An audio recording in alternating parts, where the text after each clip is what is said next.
اعوذ بالله من الشیطان الرجیم. بسم الله الرحمن الرحیم.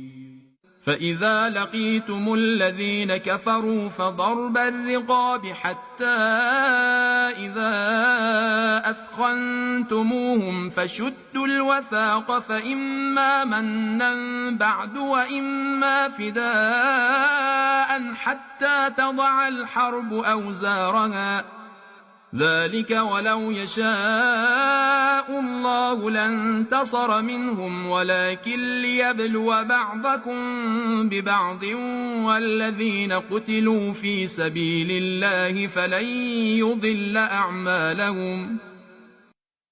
پس هنگامی که در جنگ با کافران مواجه می‌شوید بی هیچ تردید گردنهایشان را بزنید. پس هنگامی که با کثرت قتل و جراحت توان فعالیت را از آنان گرفتید بقیه را به بند کشید و اسیر کنید.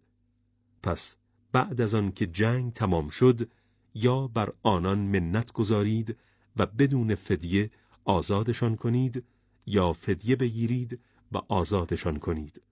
در هر صورت با آنان بجنگید و اسیرشان کنید تا آتش جنگ فروکش کند. فرمان ما چنین است. اگر خدا می‌خواست قطعاً آنان را مجازات می‌کرد، ولی این احکام را قرار داد تا شما را به وسیله یکدیگر بیازماید. و کسانی که در راه خدا کشته شوند خداوند اعمالشان را تباه نخواهد کرد